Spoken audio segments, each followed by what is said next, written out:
हमारे पास इसका जो एग्जाम्पल है, इसने दे रखा है एक समीकरण निकाय। आप देखें x plus y plus 2z equal to 12, 3x plus 5y plus 8z equal to 50। यानी कि इसके अंदर हमारे पास दो इक्वेशन दे रखे हैं। ध्यान देना इस बात पर, दो इक्वेशन। इसका मतलब क्या हुआ कि इसमें m और n कितने हुए?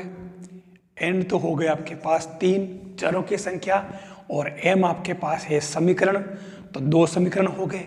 ठीक है, और इसने x y z greater than equal to 0 कर दिया है। ये कह रहा है कि इसके लिए आधारी हल 3 बता रखें। तो पहली बात तो ये 3 आधारी हल इसने पूछा क्या कि इनमें से कौन सा सुसंगत हल नहीं है। बहुत ध्यान रखना, सीधा सीधा क्वेश्चन पूछा जाता है इस तरीके से। तो पहली बात तो आपको बताना चाहूंगा कि मैं ये 3 हल कैसे निकाले, ये हल निकाले कैसे। तो ये हल निकालने का तरीका, पहला जैसे ए वाली बात करें तो ये ए वाला है। आप इसमें एक काम करें, z इक्वल टू 0 पुट करें, z इक्वल टू 0 पुट कर दें इसके अंदर, तो आपके पास में इक्वेशन आएगा x plus y equal to 12 और दूसरा 3x plus 5y equal to 50। इन दोनों को अगर आप हल करेंगे तो तरीका अपन जानते हैं, तो उसके अंदर आपके x इक्वल टू 5 और y इक्वल टू 7 आ जाएगा। दूसरा जो आपका सॉल्यूशन है, इसके अंदर ऐसे ही अगर आप x इक्वल टू 0 पुट करेंगे तो आपके y और z की वैल्यू आ जाएगी। y आपके कितना आ रहा 2 और z इक्वल टू 5। ऐसे ही तीसरा सॉल्यूशन जो निकालना है, उसके अंदर आप y इक्वल टू 0 पुट कर दें। ठीक है, तो उससे आपके x इक्वल टू -2 और z इक्वल टू 7 आ जाएगा। ये आपके पहले तो इन तीनों के हल निकाल लेने, 3 हल बनेंगे, ध्यान रखना। तो ये तीनों हल इस तरीके से आपको पहले निकालना आ जाए। अब अपना मेन काम आता है, इसने कहा कि इनमें से कौन सा सुसंगत हल है। ठीक है, तो सुसंगत हल की बात करें तो हमने 2 कंडीशन लिखी थी इसके अंदर। 2 कंडीशन क्या लिखी थी इसके अंदर? पहली तो उसके अंदर अपन ने लिखी थी कि n-m चरों में से मिनिमम एक चर 0 होना चाहिए। एक तो अपन ने ये पढ़ी थी। ठीक है, और दूसरी ये पढ़ी थी कि इनमें से जो आप हल ले रहे हैं, ठीक है, कोई भी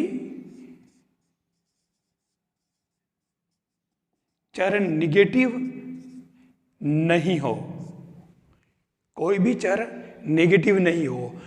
ठीक है, ये 2 कंडीशन जो मैंने नोट के अंदर बताई पीछे भी, उनको ध्यान में रखना होगा। अब आप इन 2 बेस पे देख लो, आप इसके अंदर देख लो 0 तो आ रहा है, ठीक है, लेकिन दूसरा में देखो आप कि इसके अंदर कोई भी नेगेटिव नहीं होना चाहिए। तो ये दोनों तो आपके आधारी हल है, पहला और दूसरा, क्योंकि इसमें एक 0 आ रहा है। अब 0 तो इसके अंदर भी आ रहा है, लेकिन सी वाले में देखिए आप एक वैल्यू ऐसी है जो निगेटिव है, और निगेटिव है इसका मतलब ये आपके सुसंगत हल नहीं हुआ। ये सुसंगत हल है, ये सुसंगत हल है। बस सीधी सी बात, ये अपने पता लग गया कि इसके अंदर सी वाला जो है वो सुसंगत हल नहीं है, सुसंगत आधारी हल नहीं है। बस ये 2 शर्तें आपको इसके अंदर ध्यान में रखनी होगी।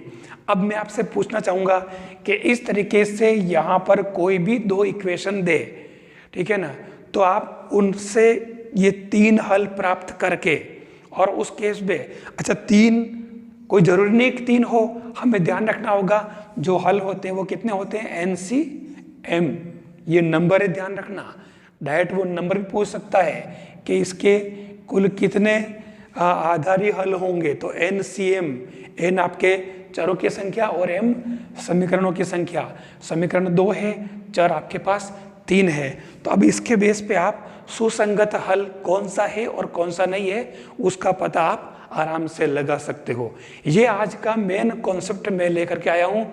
अगर आपको ये वीडियो अच्छा लगा हो तो आप लाइक ज़रूर करें, आप वीडियो को शेयर करें और साथ ही CMPC यूट्यूब चैनल को सब्सक्राइब ज़रूर करें ताकि सभी को इसका फ़ायदा हो और आपको जो भी अगला नोटिफिकेशन है वो आपको टाइम पे मिल जाए। साथ ही जो CMPC नाम का जो टेलीग्राम चैनल है आप उसको भी ज्वाइन कर लेना ताकि जो भी अपडेट्स हैं या जो भी अपन डिस्कस करें, कोई नई बात हो तो अपन उस पर अपन डिस्कस करके और उस पर डिसीजन ले सकें। थैंक्स।